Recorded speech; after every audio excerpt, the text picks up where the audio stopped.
maconha, cannabis ou hemp é uma das mais antigas plantas psicoativas conhecidas pela humanidade, tendo se tornado uma planta de gênero muito diversificado e podendo ser cultivada em todo o mundo em uma imensa variedade de climas e solos.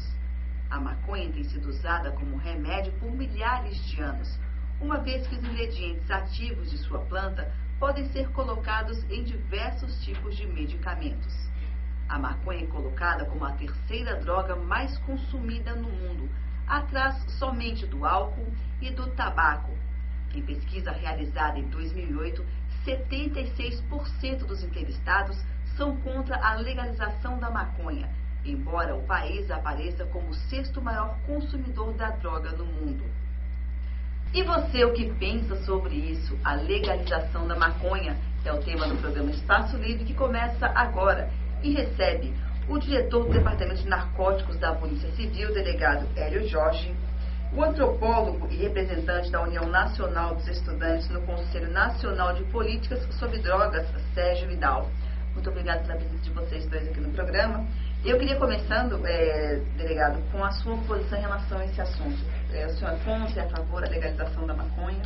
São opiniões bastante particulares e, no meu entendimento, nós temos uma legislação bastante específica que trata do assunto. É a Lei 11.343, de 2006, intitulada Nova Lei de Drogas, que traz uma diferenciação muito grande entre o trabalho que deve ser feito na prevenção e na repressão ao tráfico de drogas, fazendo com que usuários e ou dependentes tenham um encaminhamento voltado para as áreas de saúde e de educação, e o traficante, aquela pessoa que pratica o crime que está descrito no artigo 33 dessa lei, contemplado em 18 núcleos verbais, são várias condutas, possa ser condenado de 5 a 15 anos de reclusão. No nosso entendimento e do dia a dia que nós vivenciamos, nós somos contra essa legalização da droga, especificamente no caso aqui tratado como maconha, tendo em vista outras circunstâncias e os aspectos que rodeiam todo esse assunto. Tá ok, professor Sérgio. Sua opinião em relação ao tema? Eu sou favorável a políticas que causem menos danos do que as condutas. E no caso da maconha especificamente, a gente sabe que os danos causados pela substância são menores do que muitas vezes as políticas públicas. Então, se fosse regulamentado, claro que num modelo onde fosse previsto atenção à saúde, que os usuários não fossem relegados à própria sorte, ou que as pessoas que não são usuários sofressem com as consequências, fosse liberado totalmente e a pessoa pudesse fumar em qualquer lugar, e aí você ter fumantes passivos sofrendo com isso, aí eu acho que seria legal legalizar, seria favorável a legalização. Mas se fosse uma liberalização, um modelo no qual você não controlasse muito, como hoje em dia o álcool ou o tabaco, que você vê menores consumindo sem muito controle, aí eu acho que não vale a pena legalizar. Mas eu acho que vale a pena estudar um modelo de legalização da maconha, principalmente porque é uma substância que as políticas como são hoje em dia pensadas, elas estão causando mais mal do que o uso em si. Então você vê muitas pessoas usuárias de maconha sofrendo mais por conta da lei, ou sendo estigmatizadas, passando por um processo, do que pelo uso de maconha em si. Delegado, inclusive essa nova lei de drogas que o senhor citou agora há pouco, ela diferencia o usuário do traficante. Eu queria que o senhor explicasse um pouco. Esse é justamente o aspecto em que nós temos que mais nos preocupar. A própria lei já traz essa preocupação. Então é necessário sim que através das políticas públicas sejam colocados à disposição dos cidadãos saúde, educação, cultura, toda uma estrutura de retaguarda para que ele, entendendo que isso é possível de ser feito, digamos, legalizar determinado tipo de droga, ele tenha também todo o atendimento necessário para que outras consequências não venham a acontecer. A grande situação do usuário /dependente ou traficante, ela está diferenciada no artigo 28 ou no artigo 33 da lei. Então, a partir de determinadas circunstâncias que um juiz vai analisar, a partir de um encaminhamento que é feito de uma pessoa que foi encontrada com droga para uso pessoal, descrito lá no artigo 28, será aplicada a ele algumas medidas, desde prestação de serviço à comunidade, advertência ou encaminhamento para unidades de saúde e educação. É necessário sim que essas medidas sejam realmente aplicadas, ou, não sendo o caso, que exista essa retaguarda do Estado para poder proteger essa pessoa que na verdade é uma pessoa que precisa de um atendimento especial. Então isso é importante, que já veio na lei. A lei hoje não trata mais o usuário dependente como traficante. O traficante não, ele recebe uma pena de 5 a 15 anos de reclusão, além de multa, e é uma pena considerável. Então, é necessário que a gente parta para construir essas políticas, construir essa estrutura, e eu estou falando de coisas físicas, escolas, postos de saúde, ambulatórios, mais teatro, mais cinema, mais quadras, mais toda uma retaguarda, para que essa pessoa tenha realmente uma oportunidade, né, de estar fazendo o uso, se ela acha que é interessante fazer, se pesquisas científicas indicam que o dano é menor do que outras drogas socialmente aceitas, mas que a gente tenha esse controle, para que a gente não veja os exemplos que estão acontecendo em outros países, que inicialmente liberaram e retornaram agora recrudescendo em algumas medidas. Então a diferença ela é feita a partir de circunstâncias, a conduta do agente, seus antecedentes, como se desenvolveu a ação onde ele foi encontrado com aquela pequena quantidade de droga. A lei não se preocupa exatamente com o volume, com a quantidade, mas todos esses aspectos que acompanham o momento em que ele foi encontrado. E o traficante, como eu falei, são 18 verbos, são várias condutas que ele pode praticar, e o juiz com certeza vai aplicar uma pena. Professor, você queria colocar alguma coisa em relação a essa lei? Não, eu acho essa lei bastante interessante, justamente porque ela separa bem claramente o traficante do usuário, do dependente. É só aquela questão, porque se uma pessoa ela assume, ela resolve que ela vai consumir, ela não tem como contribuir, como deixar de contribuir para esse sistema que acaba trazendo danos à sociedade.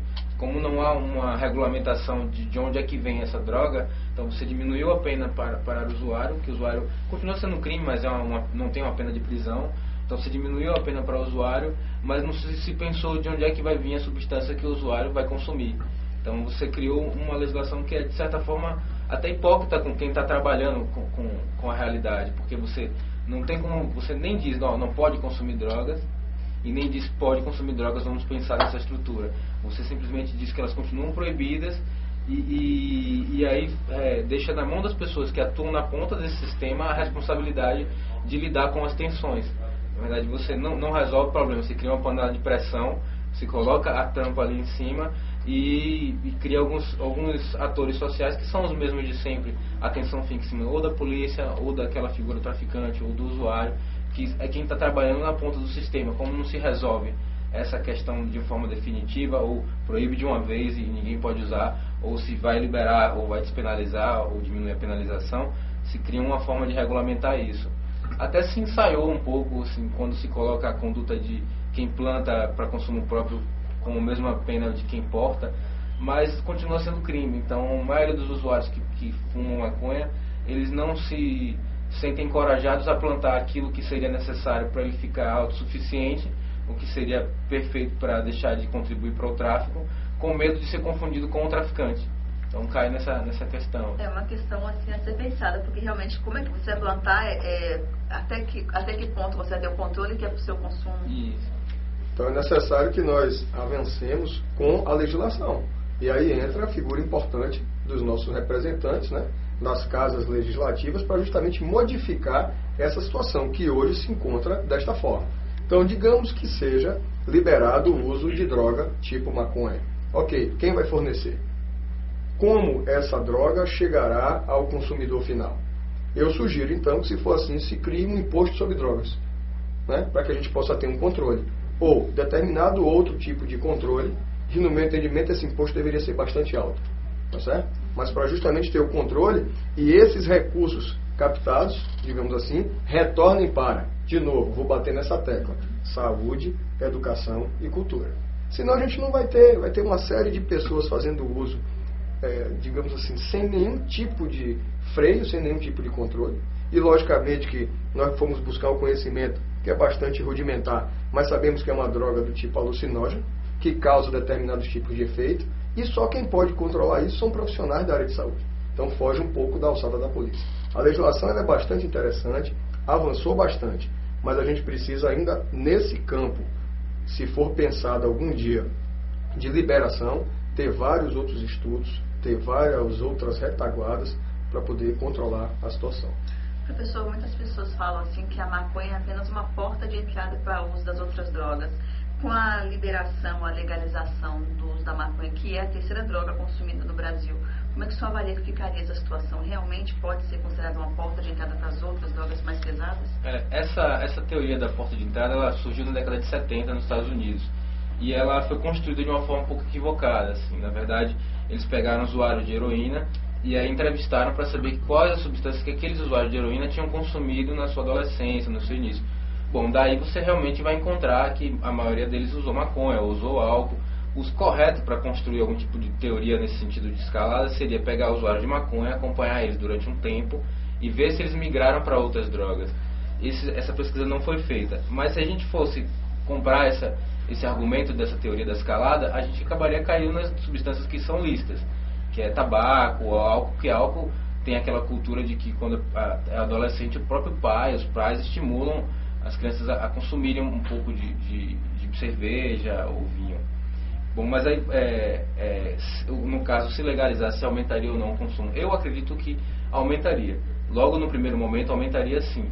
Tanto pelo fato de que as pessoas que já têm alguma curiosidade e têm um receio pela legislação, por serem punidas, iriam experimentar, tanto por pessoas que já consomem e que não falam nas pesquisas ou que não se revelam usuárias, se sentiriam mais à vontade para falar. Mas ao mesmo tempo a gente não tem como saber se esse uso ele diminuiria com o tempo, se ele se estabilizaria ou se ele continuaria a crescer e aumentando. Em alguns países, o que a gente tem visto, nos países onde se criou uma tolerância para os usuários, como a Austrália, a Holanda, Espanha, há um aumento no princípio, por esses dois fatores, e depois há uma estabilização. Mas o que eu acho mais interessante nesses processos é que os adolescentes, os jovens, eles têm perdido o interesse em experimentar. Então, assim, tem quebrado um pouco essa curiosidade de uma coisa proibida, aquela coisa que é um objeto de desejo só por ser proibido. Mas, como é uma coisa que nunca aconteceu, é sempre um risco. É uma política de risco a gente adotar uma legalização. É por isso que, por mais que se pense em adotar uma legalização ou uma regulamentação, é preciso que se faça isso de uma forma gradual, de uma forma muito bem estudada, de uma forma a que se faça muita pesquisa para ir medindo como é que vai ser esse processo de regulamentação, se ele está funcionando, se ele deve ser modificado ao longo de um tempo para ser ajustado ou não. Tudo isso deve ser muito bem trabalhado e não ficar somente assim, numa dicotomia ou proíbe totalmente ou libera totalmente, porque isso não avança a discussão. Eu, por exemplo, sou favorável à legalização, mas eu não acho que deva tirar das mãos dos interesses de mercado de traficantes que estão interessados no lucro e colocar na mão de grandes empresas, como hoje em dia a indústria do tabaco e do álcool, que não há um interesse de saúde, não há um interesse em preservar a saúde dos usuários, em acolher cidadãos, há um interesse de lucrar. Então eles fazem propaganda, eles incentivam mesmo, jogam com o desejo, então tem propagandas exibindo o corpo feminino, jogam com o desejo do consumidor. Eu não acho esse um modelo interessante para nenhum tipo de droga, seja álcool, tabaco ou alguma eventual outra substância que venha a se tornar lícita. Delegado, você acha que a nossa comunidade está preparada para esse debate, para discutir um tema como esse? Precisa abrir o debate, precisa trazer profissionais das mais diversas áreas, convocando assim uma multidisciplinaridade nesses aspectos, justamente estudos científicos e estatísticos, demonstrando justamente a que ponto nós chegaremos, se ele aumenta inicialmente e se ele chega depois a um patamar de regularidade. Simplesmente a partir do momento que você quebra essa curiosidade e você retoma uma normalidade. E vem esse outro aspecto preocupante de como é que essa substância, né, chegaria à mão dessa pessoa que vai fazer o seu uso, como é que isso iria ser controlado.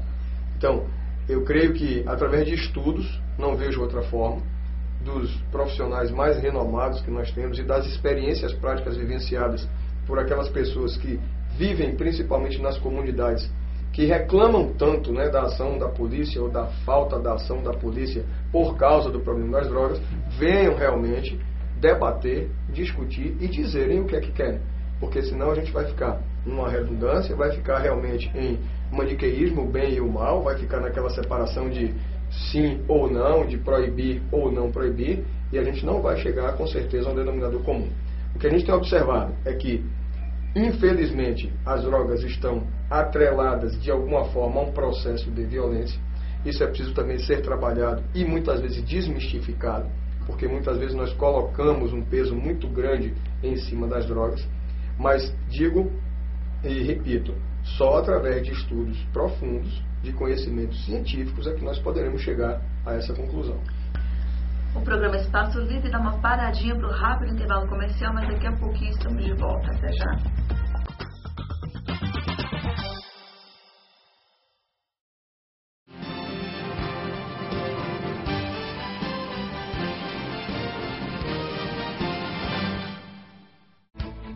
Deputado Javier Faia, PCdoB.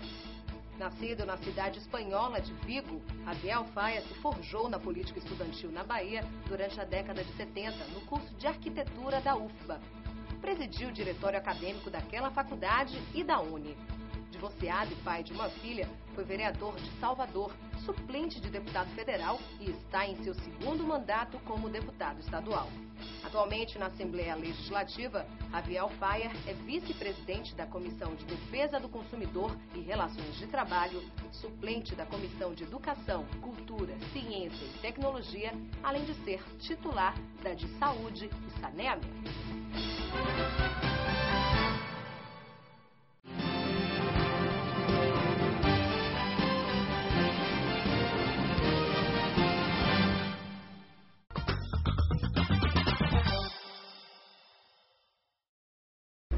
E o programa Espaço Livre está de volta falando sobre a legalização da maconha. Eu queria voltar esse bloco falando sobre uma declaração do ex-presidente Fernando Henrique Cardoso, que foi até muito polêmica, Sérgio, que ele diz: é preciso começar a avaliar a conveniência de descriminalizar o porte da maconha para o consumo pessoal. Isso já está sendo, na prática, feito em muitos países. O ex-presidente Fernando Henrique Cardoso, ele falou isso durante uma comissão, um encontro, que teve sobre as drogas na América Latina. Foi muito polêmico, até pela postura dele de ser um ex-presidente, ele apoiar isso. O que você acha, Sérgio? Eu acho que o mais curioso é isso, que agora que ele é um ex-presidente, é que ele está falando essas coisas, assim, quando ele... É interessante que tenha uma figura pública do peso do Fernando Henrique falando esse tipo de coisa, de afirmação, mas ao mesmo tempo a gente fica, quem está no movimento social há um tempo fica questionando, porque agora que deixou de ser a luta de um movimento social para, de certa forma, ser interessante para o Schwarzenegger, um Fernando Henrique, brigar pela legalização, porque a gente está numa crise econômica mundial, você tem como taxar, você tem como discutir formas de estar transformando a pessoa que antes era um doente num consumidor, aí que você discute a legalização, mas ao mesmo tempo é muito interessante que tenham pessoas falando sobre isso, que é um debate importante. Só a minha preocupação é que ele fala em descriminalização do usuário. E eu acho preocupante quando você fica falando de descriminalização do usuário, porque você não está caindo naquela coisa de prever como é que o usuário vai ter a substância para consumir. Então a Holanda, por exemplo, eles legalizaram, o usuário não vai preso, você tem um coffee shop que você pode vender no coffee shop até meio quilo de maconha, mas você não tem uma legislação de como é que aquele meio quilo aparece no coffee shop. Então você tem uma legislação ainda assim hipócrita, porque eles toleram alguns tipos de tráfico e outros tipos de tráfico eles são mais repressivos. Então você criou um ambiente que você sabe que o usuário vai ter acesso à substância, mas você faz de conta que não vai, que não sabe como aquela substância chega até o usuário. Então não é um modelo muito interessante também, porque ainda mantém níveis de criminalidade, ainda mantém problemas a ser resolvidos na outra ponta. Você falou do Schwarzenegger, ele está defendendo a liberalização da maconha com fins recreativos, né? Uhum. E ele quer colocar um crachá de identificação para evitar os incômodos dos policiais aos usuários. O que o senhor acha? Voltamos à situação do controle. Como nós vamos realmente fiscalizar, saber que tipo de usuário, se assim podemos dizer, ele é e como ele adquiriu aquele produto que está previsto numa lista que anualmente aqui é regulada pelo Ministério da Saúde, de substâncias proscritas. Então, no caso da Holanda, por exemplo, existem locais específicos para compra, ele fornece número de seu RG ou CPF, ou ele vai consumir ali, ou ele vai consumir no interior da sua residência. E caso contrário, se ele for encontrado em qualquer outra situação, logicamente que ele vai ser preso e aí vai ser criminalizado. Mas aí vem aquela pergunta, e como é que essa maconha, esse haxixe, chegou até aquele coffee shop ali? Vem uma interrogação. Então, no caso, nós temos que construir uma legislação própria e o Estado vai ter que assumir isso. É necessário saber se o Estado vai querer fornecer droga para que as pessoas usem.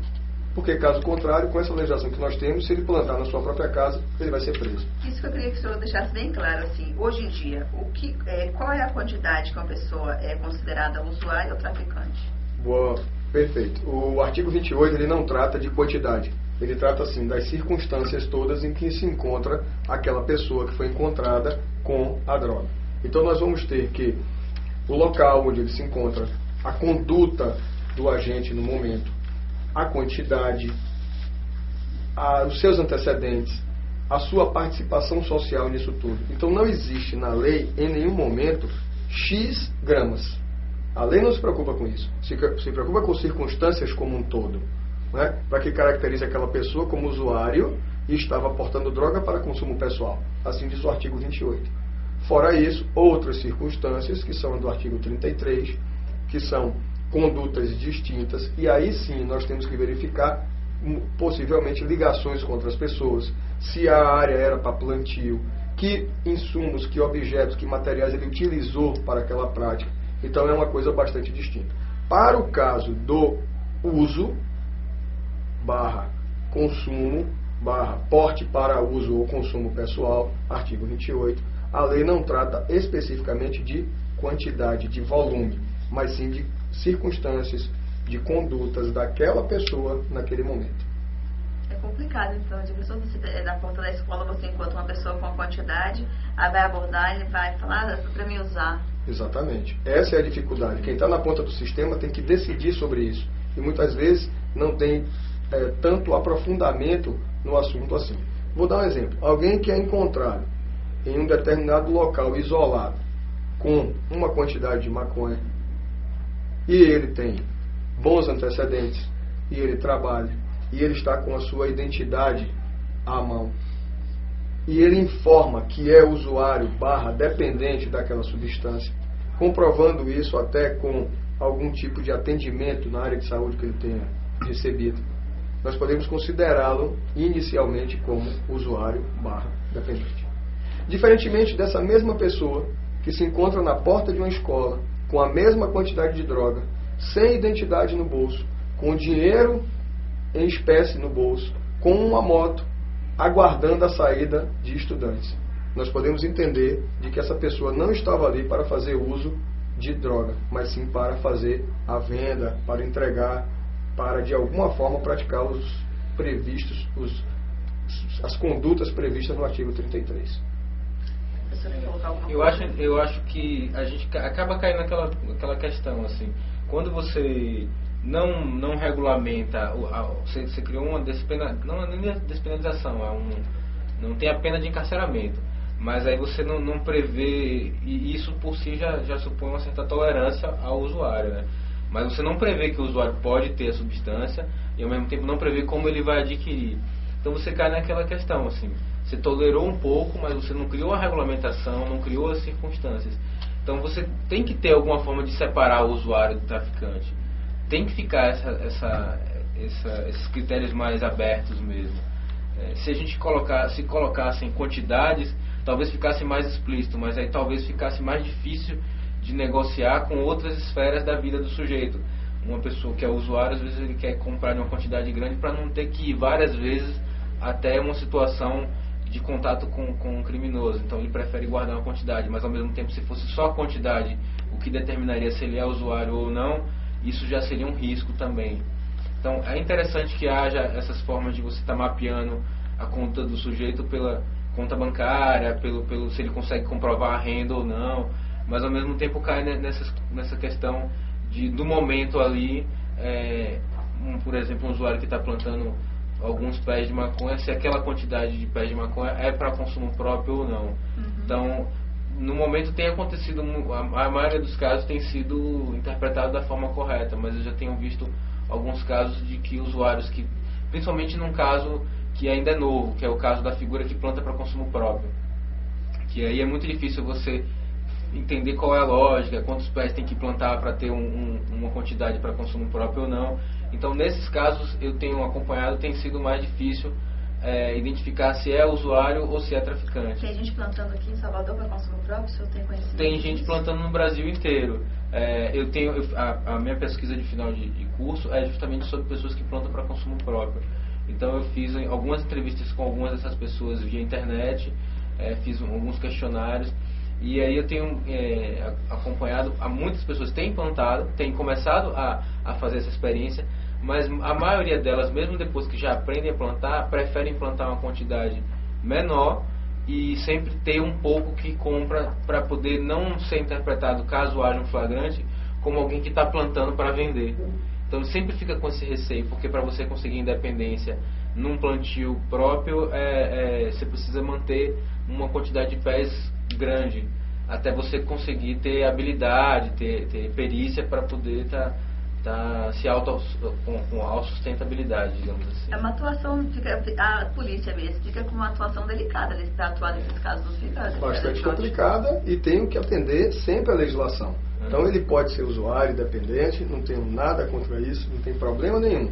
Agora, se ele for encontrado, se me chegar um disque de denúncia, se chegar algum tipo de informação de que naquele canteiro do prédio onde ele mora, na sacada da varanda, tem plantas de maconha, com certeza ele vai ser preso e vai ser autuado de acordo com o que prevê a legislação. Então é necessário se ter realmente esse cuidado. Nós temos visto alguns casos de que as pessoas comprovam realmente que eram usuários e dependentes, mas foram encontrados com uma planta dentro da sua casa. Então vai deixar de ser penalizado pelo artigo 28, mas vai ser penalizado pelo artigo 33, 34, 35 e seguintes da mesma lei. Vimos casos aqui de pessoas que convivem em comunidades do sul do estado da Bahia, que têm esse tipo de atividade, mas foram autuadas e estão respondendo a um processo criminal por causa disso. Então é necessário, mais uma vez, que a gente avance na questão legislativa, para que a gente possa verificar como é que isso seria possível. No momento, volto a dizer, se ficar caracterizado de que aquele material que ele está detendo ali não é tão somente para o uso, para o seu consumo próprio, ele vai ser autuado e as penas são bastante pesadas. A gente sabe assim que... Pode falar. Só mais justamente aquela questão que eu tinha falado, como não há uma legislação muito clara, aí fica as tensões para quem está atuando na ponta, assim. Não tem uma forma de você... eu acredito que as polícias, os agentes operadores do direito, eles têm a noção de que a pessoa que está plantando para consumo próprio, ele está causando menos danos à sociedade do que quem está comprando na mão de traficante. Mas ao mesmo tempo, como tem uma lei dizendo que aquela conduta deve ser tratada de determinada forma, e aí cai aquela coisa, porque um crime também ele começa com a denúncia. Então, quando você tem pessoas vendendo CD pirata na rua, ele não é penalizado porque não há denúncia. Poucas pessoas ligam para dizer, olha, tem pessoas vendendo CD pirata em tal esquina. Então há a seletividade da sociedade no que se vai denunciar ou não. Então muitas vezes você vê caso, não sei, no disco de denúncia, deve ter talvez, de pessoas ligando para dizer que está sentindo cheiro de maconha no vizinho. Sim. Então, tem esse tipo de denúncia. Imediatamente. Mas não tem um tipo de denúncia para CD pirata, que também é um outro tipo de crime. Estou ouvindo uma música pirata, também não tem. Então, mas assim, são dois crimes. O que há diferenciação é a sociedade que deixa de denunciar. Então, só para citar o exemplo de que tem alguns países em que a legislação é parecida com a brasileira, ou seja, a polícia deveria também ir prender ou investigar, autuar usuários que estão plantando para consumo próprio. Mas é a sociedade que pensa diferente. Então é a cultura da sociedade que diz, não, ali tem 3 pés de maconha, tem 5 pés de maconha. Aquilo ali não é para vender, então eu não vou ligar para policial, para a polícia para poder denunciar, porque é melhor que ele esteja plantando do que ele esteja comprando na mão de um traficante para daí alimentar uma cadeia que pode me atingir. Entendeu? Então é uma visão da sociedade diferenciada. É uma visão que, pelo que você fala, eu fiquei visualizando isso assim, é muito difícil ainda as pessoas terem essa compreensão. Até porque quando você pensa em maconha, você não pensa em usuário, você pensa em maconheiro. Não é? É uma coisa pesada, é uma coisa de crime, é uma coisa ilícita. Mas é uma coisa construída assim, foi construída pela sociedade ao longo de quase um século já. Então tinha-se no início do século XX matérias em jornais como A Tarde.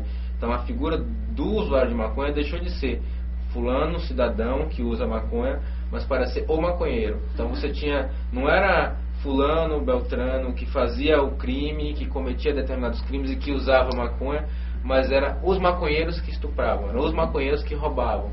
Então foi se criando uma ideia de que a maconha era o objeto causal, o veículo condutor, aquilo que causava todas essas outras, digamos assim, desordens de comportamento e de conduta.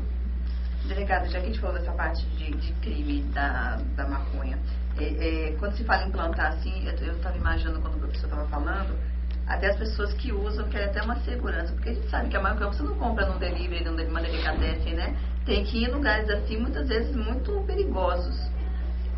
Como ela é proibida, logicamente que tudo que está ao seu redor fica sendo perigoso, fica sendo arriscado.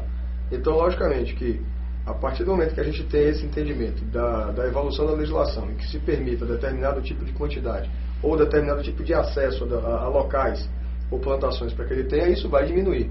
Então, essa justificativa hoje de que eu planto porque eu me sinto mais seguro, não cola. Isso não adianta. E não adianta a gente ser subjetivista, porque existe toda uma legislação que tem que ser atendida. Ok? Então, quando se fala em plantar, eu vislumbro, e aí a experiência me deixa bastante à vontade para falar sobre isso, são as roças de maconha que nós encontramos ao longo do Rio São Francisco, no nosso estado aqui da Bahia, Pernambuco, Piauí, que faz aquelas divisas lá em cima, e são plantações bastante grandes e, logicamente, que visam lucro. Não estão ali para ninguém chegar lá e tirar uma planta para usar. Até substituir a agricultura por plantação de maconha. Exatamente. E todo esse cuidado que foi mencionado, de número de pés, de o tipo de semente, como isso é feito, existe um estudo, porque é uma agricultura. E logicamente que aquilo vai gerar fibras, vai gerar uma série de outras substâncias ou subprodutos que podem ser, a partir de estudos científicos, comprovados que sejam positivos. A grande questão é, enquanto nós trilharmos esse caminho que está aí pautado por essa legislação e não tivermos esse conhecimento do todo, nós continuaremos penalizando aquelas pessoas que estão fazendo uso porque são dependentes e plantam na sua casa, por exemplo, só porque tocamos desse assunto. Bem como se conduzir, se vender, se consumir junto, se estiver em qualquer outra situação que venha a caracterizar não o uso, mas o tráfico. Nós vamos parar um pouquinho para o rápido intervalo comercial. Daqui a pouquinho o Espaço Livre está de volta para o terceiro e último bloco, falando sobre a legalização da maconha. Até já.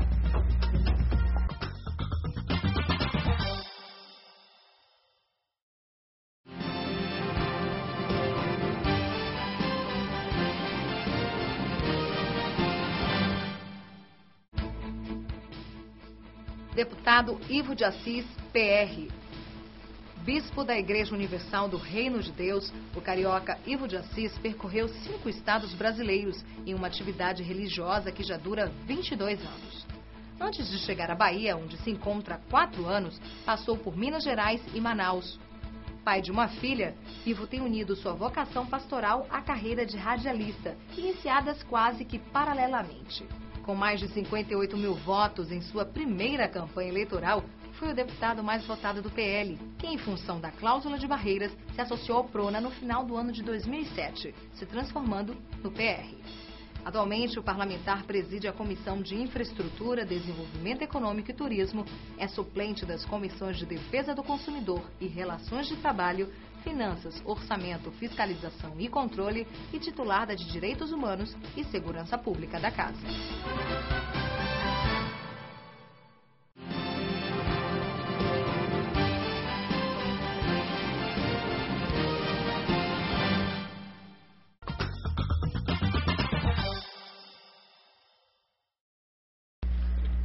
O programa Espaço Livre está de volta e a gente está falando sobre...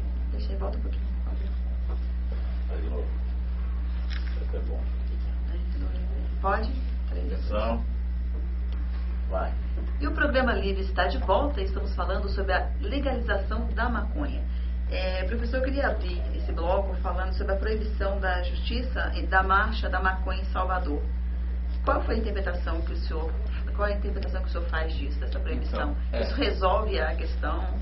Instiga mais? Eu sou um dos organizadores da marcha aqui em Salvador, né? Eu faço parte da ANANDA, que é um grupo de pesquisa, redução de danos e ativismo. E se não tivesse sido proibido, a marcha provavelmente não ia ter mais de 100 pessoas. ia ser uma manifestação bem pontual, até porque aquilo que a gente até falou antes do programa, que já saíram algumas pesquisas falando que a maioria da população brasileira é contra a legalização. Isso é uma coisa bastante comum, as pessoas serem contra. Há 3 anos atrás já saiu uma pesquisa falando também que 80% da população é contra a legalização. Então é um tema que interessa a poucas pessoas se discutir, poucas pessoas são favoráveis à legalização, é uma minoria. Mas como foi proibida, então ganhou uma repercussão muito maior do que ela teria mesmo se tivesse ocorrido a marcha. Seria uma manifestação pontual, é uma das muitas formas que existem de pressionar para que a legislação mude, de estar colaborando para que ela mude, uma forma muito pontual. E nós da Ananda, que é o grupo que está organizando, tem a noção de que a marcha é uma coisa bem pontual, que deve ser uma manifestação bem localizada, que não vai mudar grandes coisas na realidade baiana. Objetivamente, qual era assim, o objetivo assim, dessa marcha? É lembrar que há uma proibição e que é uma proibição considerada por nós injusta. E é basicamente lembrar disso, manifestar a opinião contra essa proibição da maconha. Então, se daí as pessoas vão se manifestar de uma forma mais artística e levar uma folha ou levar... é outra questão. Mas não permitiríamos a ninguém o consumo. Claro, o consumo é ilegal, até porque não somos nós que temos que permitir ou não, mas ele é ilegal. Mas não expressar opiniões que fossem contrárias à lei. Como, por exemplo, eu já vi várias manifestações em que os manifestantes simplesmente gritam dizendo que a polícia deveria saber que a maconha é uma delícia. Não sei se essa é uma forma interessante de manifestar alguma coisa. Eu acho que a manifestação tem que ser de outra ordem. Mas como ela vai ser ou não depende nem de quem está organizando. A gente tem que dar uma cara oficial à manifestação, mas de quem vai vestir determinadas roupas, falar palavras de ordem lá ou não. Então a ideia era criar um espaço onde as pessoas pudessem se manifestar, pessoas de vários tipos, inclusive pessoas que são contrárias à legalização, que pudessem lá falar. Como foi proibido, a gente não pôde manifestar nenhum tipo de opinião, a não ser a opinião contrária à proibição da manifestação. O que foi uma coisa bem positiva, porque nós não tivemos em nenhum momento diálogo com a polícia antes de ser proibido. Então, quando era proibido, a gente chegava lá no ponto e ficava um tempo lá. Depois que nós resolvemos fazer manifestação contra a proibição, decisão judicial, aí a gente permaneceu 2 dias. E aí pudemos ficar um pouco mais de tempo e conversar com os agentes da Polícia Civil e estabelecer um diálogo. Quer dizer, de certa forma, a proibição da marcha serviu para que a gente pudesse falar sobre o assunto de uma forma, ou com os agentes que estavam lá, ou com a população que passava na hora. Não teve a manifestação, ou seja, uma passeata, ou cartaz e tal, mas para quem entende um pouco de ativismo, que estava lá, eu, por exemplo, achei muito mais interessante que a gente pudesse ter falado com a polícia que estava lá, conversado com a população que chegou, que sabia o que era, do que simplesmente pudesse ter saído com um trio elétrico que fosse e fazer uma festa e com 2, 3 mil pessoas. Eu achei mais produtivo, achei mais adequado à necessidade de ter um diálogo para poder mudar alguma coisa na realidade. Mas ao mesmo tempo é preocupante que seja proibido, porque cai na questão de que a gente perde a liberdade de expressão. Agora é para pedir mudança na lei sobre drogas, mas pode ser para pedir mudança na lei sobre aborto, ou para pedir mudança na lei sobre porte de arma, para pedir mudança em qualquer lei que seja que proíba alguma conduta hoje em dia. E além da marcha, tem alguma coisa que vocês estão fazendo em paralelo para poder ter a legalização? A Ananda faz atividades permanentes ao longo do ano. Assim, a marcha, se a marcha não fosse proibida, seria um dia no ano. No máximo, talvez 3 oficinas para fazer cartazes ou coisas assim antes da marcha acontecer. Mas como ela foi proibida, ela ocupou um tempo maior. Mas o resto do ano a gente faz debate, material informativo, uns panfletos. Agora a gente está conseguindo, que é curioso isso, antes a gente não tinha muito espaço na imprensa, e agora a gente estamos conseguindo fazer um pouco mais de atividades, assim, vendendo camiseta, então estamos conseguindo arrecadar uma quantidade de dinheiro maior para poder fazer mais atividades.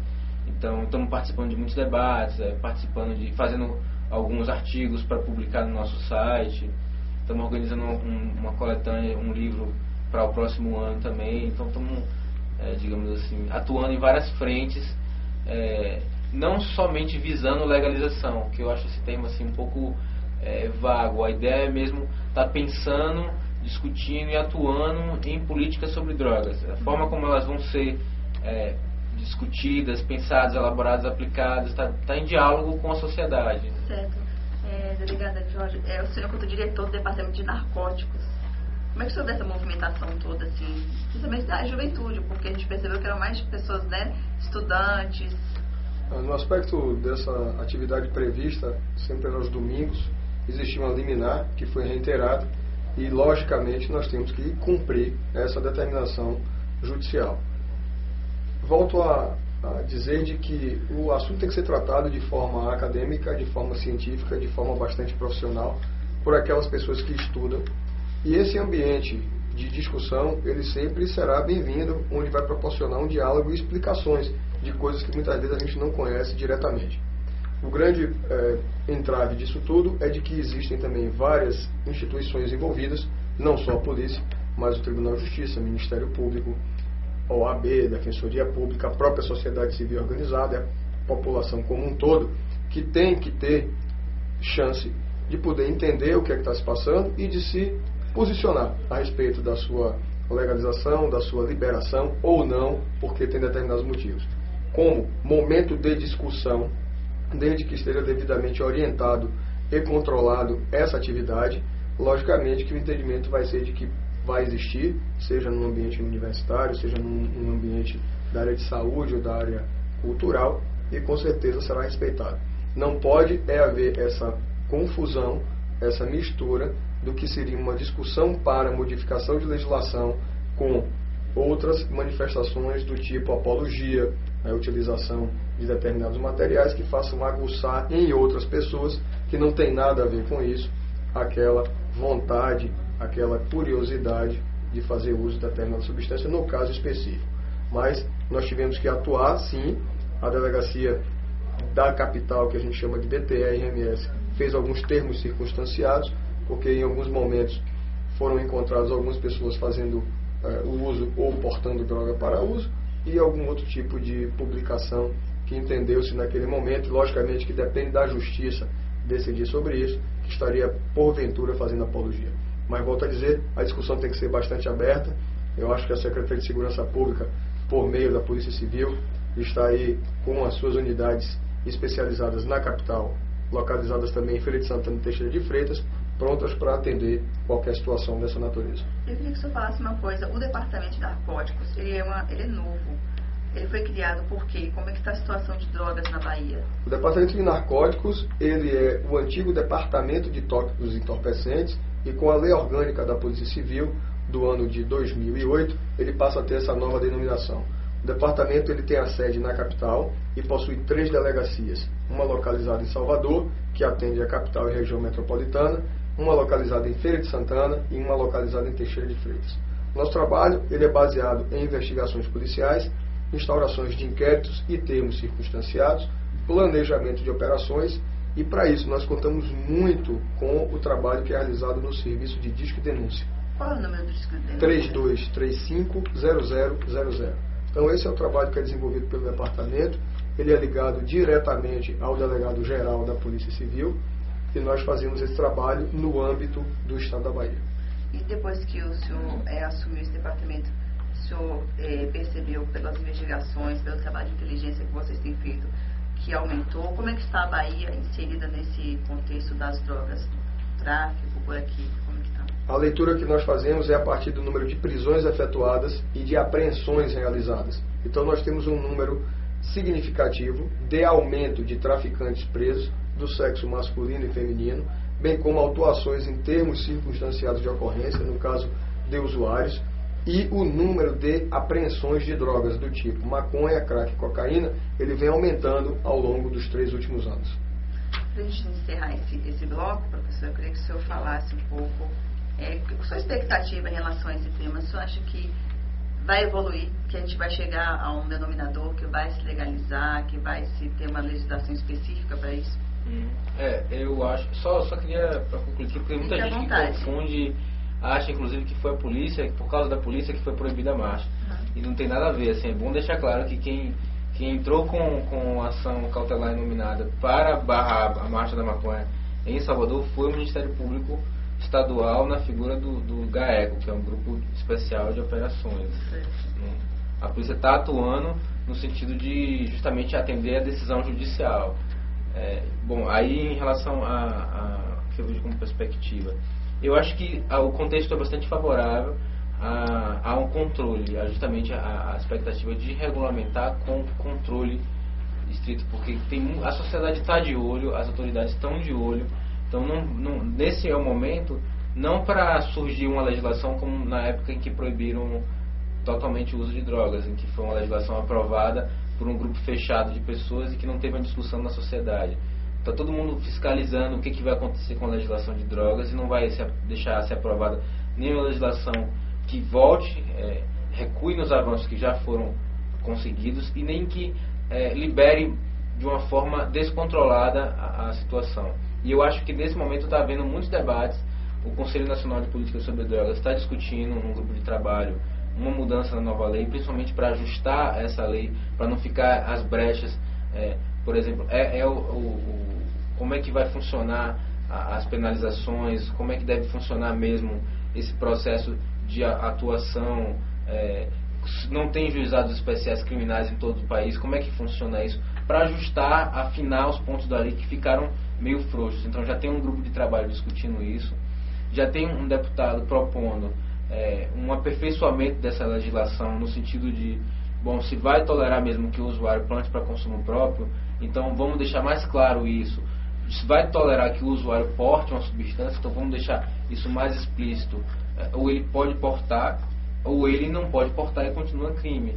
Essa história, por exemplo, de que hoje em dia há uma penalização, mas que ela não é da ordem de prender, tem feito com que aconteça alguns casos como o que tem acontecido aqui na Bahia, em que a justiça tem encaminhado para serviços de saúde pessoas que não têm problemas com drogas, o que é um caso assim, meio preocupante, porque não que essas pessoas não devam ter algum tipo de acolhimento do Estado, eles talvez devam ser acolhidos por um assistente social, por uma pessoa que vai acompanhar eles e conversar para saber se ele precisa mesmo de uma atenção ou não. Mas no momento as pessoas têm ido para o CETAD e para o CAPS, álcool e drogas, têm recebido tratamento, têm recebido atenção de saúde. Então depois depois de passar por esse processo é que ela absorve ou não aqueles cuidados. Mas poderia ser havido um investimento, já que há tantas poucas vagas no serviço de saúde, para fazer uma seleção mais adequada e não ocupar as vagas no serviço de saúde com pessoas que só têm problemas com a legislação. Mas isso fica meio delicado até com uma avaliação mais profunda, porque se a partir do momento que pegou a pessoa, eu sou usuário, a justiça vai ter que encaminhar para um serviço desse aí mesmo de atenção. É isso, a questão é que quem está resolvendo se o usuário deve passar por um tratamento ou não é o juiz.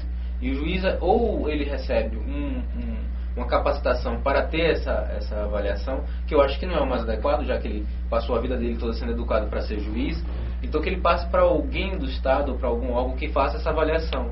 E não tem tido essa avaliação. Então se criou, mais uma vez na história do país, uma lei e não se pensou como é que ela ia ser tratada em quem trabalha na prática com essa lei. Simplesmente foi criado um ordenamento legal, mas não se pensou em quem trabalha na ponta com essa legislação. Delegado, para a gente encerrar, eu passo a mesma pergunta para o senhor.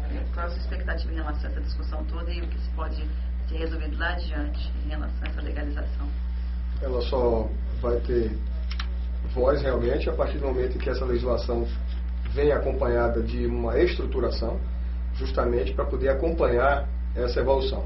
Então, de nada vai adiantar a gente estar autuando em termos circunstanciando um usuário, encaminhando através da Justiça, o Juizado Especial Criminal sobre Drogas, que deverá existir, e aqui na Bahia ainda não existe, para que aí sim ele possa ser encaminhado para algum tipo de medida prevista no artigo 28. Então, os senhores vejam que é necessário realmente um conjunto, né, de atividades integradas, harmônicas, para que isso possa funcionar.